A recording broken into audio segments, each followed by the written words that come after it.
ഞങ്ങൾക്ക് രണ്ടുപേർക്കും ശമ്പളം ഉണ്ടായിരുന്നു, എനിക്ക് അവൻ്റെ അമ്മയ്ക്കും. അപ്പോൾ അതൊക്കെ നമുക്ക് സഹായിക്കാൻ ബുദ്ധിമുട്ടൊന്നും ഉണ്ടായിരുന്നില്ല ആദ്യകാലങ്ങളിൽ. അത് നമുക്കൊരു മോനേ ഉള്ളൂ, ഇപ്പോൾ ഒരു മോളാണ്. അവളാണെങ്കിൽ സുഖമില്ലാത്തവളായിരുന്നു, അവളും മരിച്ചുപോയി. ഇപ്പോൾ ഞങ്ങൾക്ക് രണ്ട് മക്കളും ഇല്ല, ഞങ്ങൾ രണ്ടുപേരും മാത്രമേ ഉള്ളൂ. അങ്ങനെ പോയി.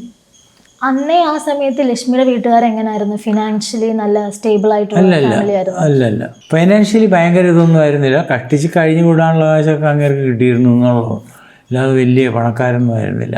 ബാലുചേട്ടൻ ജീവിതത്തിലേക്ക് ചെന്നതിന് ശേഷമാണ് അവർ ഫിനാൻഷ്യലി സെറ്റ് ആയത്. അത് ഒരുപാട് പൈസ അത് കഴിഞ്ഞാൽ ഒരുപാട് പൈസ ഉണ്ടാക്കി അവർക്ക് സഹായിച്ചിട്ടുണ്ടാവണം, പൈസ കൊടുത്തു കാണും. ഞാനും പറയുന്നുണ്ട്, എതിർത്തിട്ടൊന്നുമില്ല ഒരിക്കലും.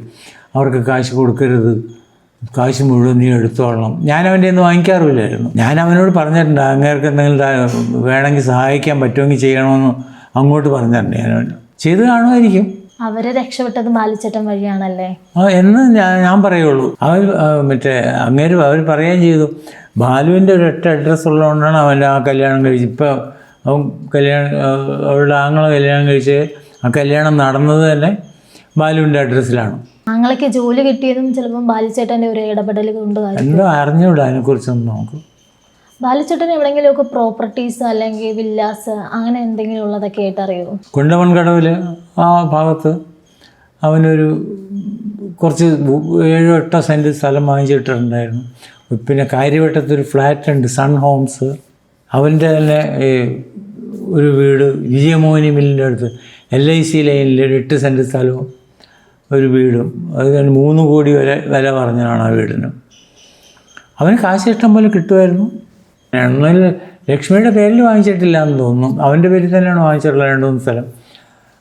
പിന്നെ ഇപ്പോൾ ആ വീടൊക്കെ വിഷ്ണുവാണ് കൊണ്ട് നടക്കണമെന്ന് തോന്നുന്നു. വീടല്ല, ആ ഫ്ലാറ്റ്, ആ താക്കോലൊക്കെ അവൻ്റെ കയ്യിലായിരുന്നു. അവനത് ദിവസ വാടകയ്ക്കോ ഇങ്ങനെയൊക്കെ കൊടുത്തുകൊണ്ടിരുന്നു.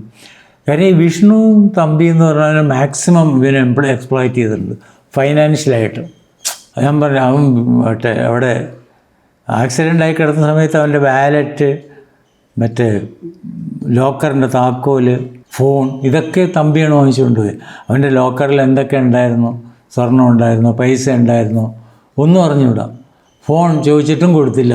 അവർക്ക് എൻ്റെ കയ്യിൽ ഇരിക്കട്ടെ, ഞാൻ പിന്നെ തരാം, ചേട്ടൻ്റെ ഓർമ്മയ്ക്ക് വേണ്ടി എൻ്റെ കയ്യിൽ ഇരിക്കട്ടെ, ചേച്ചി പറഞ്ഞ് എന്നോട് വെച്ചോളാൻ പറഞ്ഞു. അതൊക്കെ നുണ പറയണതാണ്. അവളങ്ങനെയൊന്നും പറഞ്ഞു കാണില്ല, കാരണം അവൾക്ക് ബോധമില്ലായിരുന്നെന്നല്ല പറയണേ. അതെ.